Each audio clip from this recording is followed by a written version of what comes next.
Hello everyone and welcome to another build video where so far we have covered AoE and Dragon, I think. I think those are the only ones we've done. But now we're doing Wildspace, and I know Wildspace is old and probably not many people are going to be doing Wildspace dungeons like Emptic, but you might still want to do it for fun, like more diverse content, so do something you don't usually do, or maybe you want to farm something for your ult. So it's always nice having the most optimal build for content if you can afford it. And in case you wanted to know what my build is for something like MTech, this is what I'm going to present. So let's get started. Now let's get started. So this is the helmet that I said that I didn't get dropped. There is an alternative that's lower item level, which is the one that I use on live. But ideally, this is the one that I'd want to use because it's, well, higher item level. And yeah, it's nice. It gives you 1% combat advantage. And at first, I was a bit suspicious about it because I thought 5 seconds was a really long time. But then, as I watched playbacks of me using this helmet on stream, I realized that, you know what? This helmet's actually really good. It's actually not that long in the whole fight, and if you don't die, which if you're used to the dungeon at some point, you'll barely die, the stacks are really good. So the chest piece, crit strike, crit sev, gives you a stack of those. Nice, because those are stats I need. The gloves, again, as I have said for any Arbiter build that you may have watched, like video, I really like these arms, and there are alternatives that are slightly different, but these are the ones that are my preferred, and I might change my mind in the future, but for now, these are the ones that are my preferred. Now, for the extra damage, I use Solarium weapons, because, I mean, this is Wildspace, and it makes you do, well, more damage. You also get some movement speed, so everything, all the bonuses are doubled as well, because it's Wildspace, so it's extra good.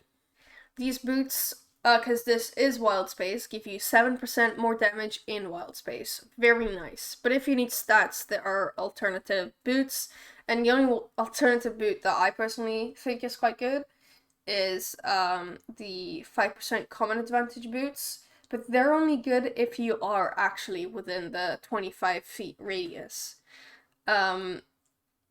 Otherwise, it's okay, you know. For neck waist, I like using this Masterwork one. Yeah, so you buy it from the auction house, and it gives you accuracy and recharge speed. Now for the neck waist, there is an alternative that is old that I like to use as an alternative. I don't really get to use that anymore because the helmet usually gives me a good amount of CA, and the shirt that I use gives me a good amount of CA that I don't go for this set. But I do think it's still a good set. I just try not to use it if I have something higher item level.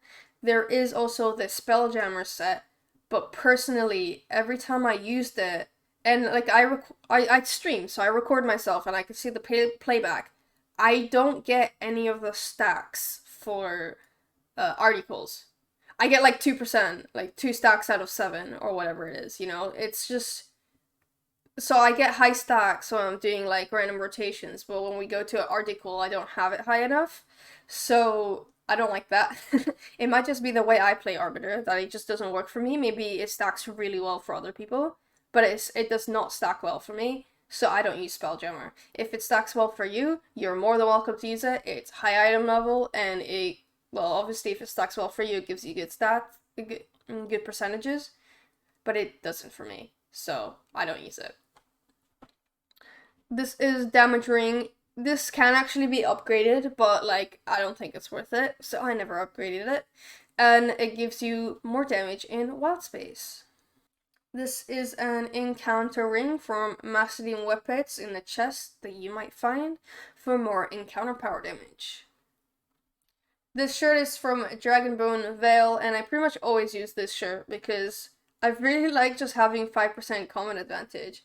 But if I don't need the combat advantage, I will put one of the newer shirts. But if I do need combat advantage, because I have so many other like damage stuff in my build here, I put this shirt on just to fill in. Okay, this is pants from the latest mod at the moment, which is Lair of the Mad Dragon.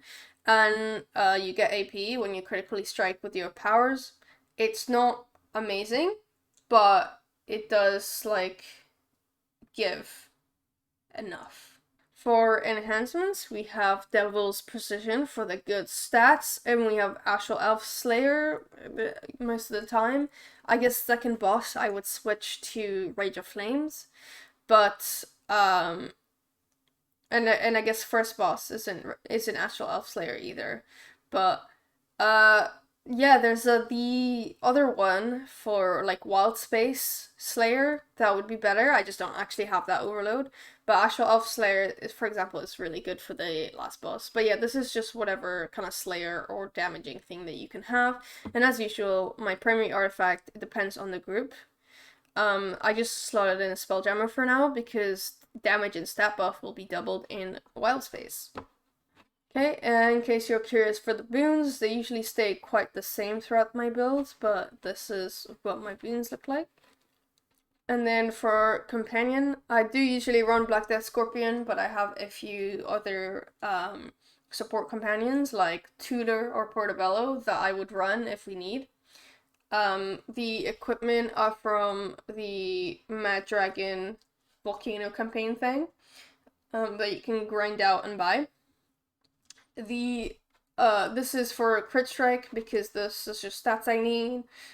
We got like damaging companions and companions that give stats. So all that going on. For our mounts, Ferocity and Golden Touch, which is quite similar to what I usually use. Golden Touch, something I've been using for years. I just really like it because it's faster than Toad. And also no actual like cast time, like tunnel vision. You shouldn't be using tunnel vision at all as an Arbiter. Like that is a universal do not do, because the problem with tunnel vision is that it takes you like a second or something to cast, and that is a second you're wasting in pod, and that is no. Don't waste any time in pod if you can help it.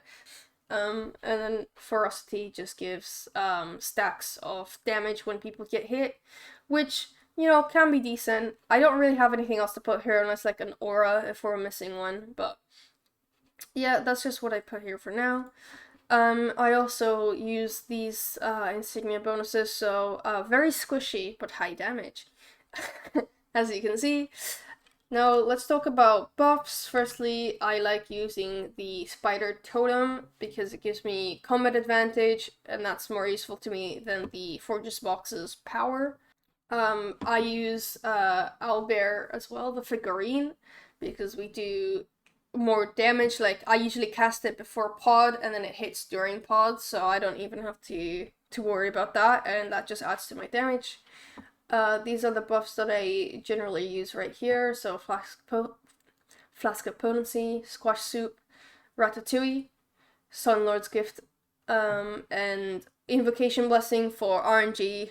But sometimes I do click through to get cap whatever is not capped. Like if I'm expecting there to be an accuracy aura and there isn't, it gives me a little bit, or you know, but whatever is missing. But yeah, that's it. In terms of build videos, I only have the Underdark one left, but if anyone wants any other type of video, like you're curious about my rotation, or you want, I don't know, anything related to Arbiter or Neverwinter, just let me know in the comments. I'm happy to take on requests for videos. And yeah, thank you so very much for watching. If you enjoyed this guide, please leave a like. If you want to see more of my videos, later or in the future, do subscribe. I would appreciate that. And if you want to see my shenanigans live on Twitch or just talk to me, whatever, as I said, I stream on Twitch, so yeah, feel free to follow on there. That's it for me. I'll see you guys later.